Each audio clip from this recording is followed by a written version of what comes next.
les rappeurs pourrissent le crâne de la jeunesse française et dans les quartiers depuis une vingtaine d'années minimum.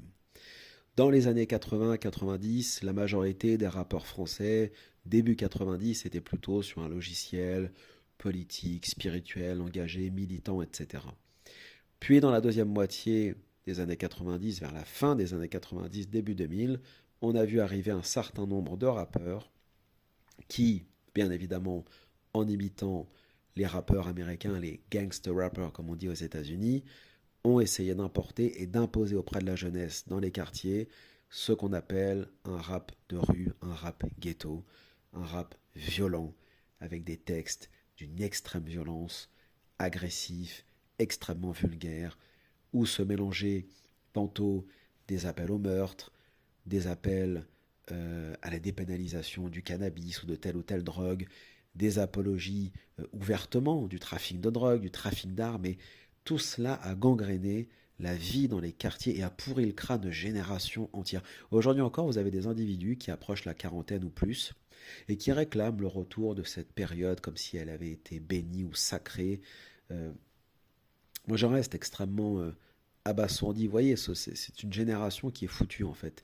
C'est une génération qui est parfaitement irrécupérable comme celle de leurs rappeurs fétiches, de leurs idoles en quelque sorte. Parce que quand vous avez été enraciné et quand vous avez été habitué pardon, pendant des décennies à écouter ce genre de musique, à écouter ce genre de texte, à aller à des concerts où vous écoutez ce genre de rappeur qui vous explique qu'il est parfaitement normal de faire du haram, de vendre de la drogue, d'avoir des armes à feu, de faire les cassos, de vous battre au coin de la rue avec des gens que vous connaissez même pas, etc. Quand vous êtes dans un mode de vie de sauvage, de jahiliya comme ça, à un moment donné, oui, il faut dire les choses, à part une poignée d'entre eux qui peuvent s'en sortir, la majorité sont parfaitement irrécupérables.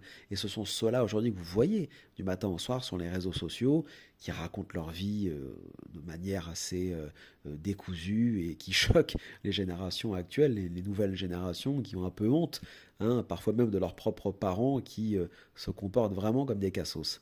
Eh bien, tous ces rappeurs dans les années 2000, qui approchent la cinquantaine pour certains d'entre eux aujourd'hui, n'ont absolument pas évolué. Regardez leur mode de vie, regardez ce qu'ils font. Ils vont en prison, ils sortent, ils ressortent un album, ils essaient de rester dans l'air du temps, donc tantôt ils tentent de retourner à un rap street ghetto comme ils faisaient dans les années 2000, mais ça marche pas, c'est juste pour nourrir leur public de base, remplir les poches et retourner dans leur bled ou dans leur planque ici ou là, à Dubaï ou je ne sais où, pour se construire une nouvelle maison, s'acheter une nouvelle voiture, et ils redisparaissent et reviennent 5 ans après.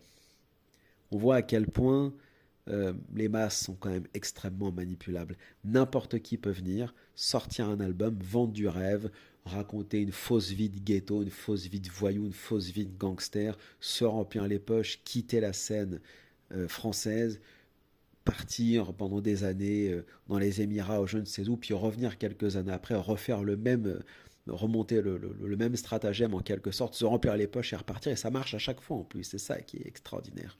Et durant toutes ces années, dans les années 2000, ces rappeurs, avec leurs textes, qu'on le veuille ou pas, bien plus que certaines idéologies soi-disant islamiques et radicales, ces textes ont radicalisé des centaines de milliers de jeunes en France. Déjà à l'époque, je me souviens très bien, des anciens me disaient, en me présentant tel ou tel rappeur des années 2000 qui évoluait dans ce street rap, que cette musique, et eux le voyaient dans leur propre quartier, était en train d'exciter la jeunesse et de totalement, je dirais, les sortir du monde normal, du monde de l'école, du respect des parents, du fait de travailler, le monde, l'univers de la religion, de la spiritualité, des valeurs, des principes, de la morale, tout était abandonné pour uniquement faire la caïra ou le cassos au coin de la rue, dans son quartier, fumer des joints, boire de l'alcool, traîner avec des lascars, finir en garde à vue pour un oui, pour un non, etc., etc., et foutre sa vie en l'air, hein, littéralement. Voilà ce que le rap, ce que cette musique, ce que ce street rap, cette ghetto culture a fait. Elle a bousillé, elle a littéralement pulvérisé transformer en confetti des générations entières de jeunes issus de l'immigration vivant dans les quartiers populaires. Et ça continue encore. Et c'est ça qui me choque le plus. C'est qu'il n'y a rien, à part une poignée de prédicateurs ici ou là, il n'y a absolument personne qui va monter au créneau pour mettre en garde contre cela, pour faire en sorte que ce genre de texte, ce genre de... Je veux dire, à un moment donné dans les quartiers, clairement, je veux dire, comment des individus en France ne peuvent pas tenir des discours politiques ou dissidents sans se faire cartonner par le système, alors que ces gens-là peuvent venir dans les quartiers, tourner des clips de rap, appeler au meurtre, brandir des armes de guerre vraies ou fausses, et ne jamais être inquiétés par personne. C'est quand même incroyable. Soit on les laisse faire, soit ils sont payés pour ça, c'est pas possible. Donc à un moment donné, il va falloir se rendre compte quand même que si on veut récupérer notre jeunesse, puisque là on a déjà perdu beaucoup de temps et plusieurs générations. La génération de ceux qui sont nés entre 85 et 95, c'est une génération de paumés et de perdus. C'est une génération qui a grandi avec ce style de musique, avec ce mode de vie ghetto, street, cassos. Ils n'arrivent pas à en sortir. Certains ont 40, 45 ans, ils n'arrivent pas à en sortir. C'est quasi impossible, hein, comme disent nos concitoyens, c'est la croix et la bannière, pour revenir à l'islam, pour faire la prière, pour arrêter le shit, l'alcool, etc. C'est une galère dans leur mode de vie. Et on le voit partout. Et on en croise encore des fois, pour ceux qui retournent dans les quartiers populaires. Certains sont encore là, en bas de la tour, ils ont 40, 45 ans, exactement comme leurs rappeurs fétiches, qui sont sur les réseaux sociaux et qui continuent d'alimenter des faux clashs, des buzz complètement bidons et ridicules, des types qui ont 50 ans, qui sont des rappeurs, qui ont rempli telle ou telle salle de concert, etc. Et qui malgré tout se comportent comme des enfants. Ils sont incapables de s'occuper de leurs propres enfants parce qu'eux-mêmes sont des enfants. Ils sont d'une immaturité tout à fait extraordinaire et il faudrait qu'on les prenne pour modèle puisque ce sont quand même ces gens-là qui ont été mis en avant par le PS et par la gauche pendant des décennies, hein, à travers Jack Lang, la fête de la musique, etc. Et tout ce qui était positif dans ce pays pour la jeunesse, dans les quartiers, a été écarté systématiquement. Ne pas se rendre compte de cela, soit c'est être bien aveugle, soit c'est être manipulé au moins à son insu.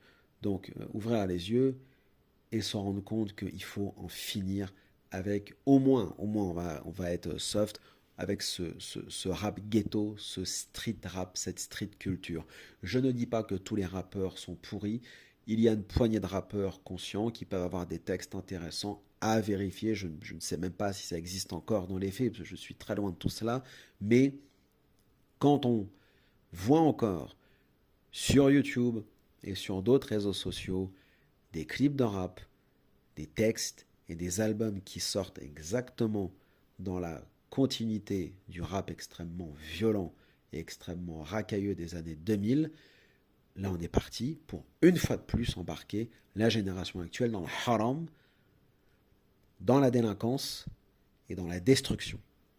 Donc je veux bien qu'on me dise à un moment donné c'est la liberté d'expression, etc. Mais je pense que la liberté d'expression a aussi quelques petites limites quand certaines personnes appellent ouvertement à la violence ou appellent quasiment au suicide de notre jeunesse, parce que c'est un appel au suicide. Quand vous avez des individus qui appellent nos jeunes à fumer, à boire, à se droguer, à consommer de la ligne, etc., à ne plus aller à l'école, à ne plus respecter leurs parents, comment voulez-vous fonder une société normale et comment voulez-vous garantir un avenir normal à ces jeunes quand on voit tant aujourd'hui de maladies psychiques qui évoluent au sein de la jeunesse et on a de plus en plus de cas, ce sera un autre sujet à traiter, vous savez, des troubles dissociatifs de l'identité, etc.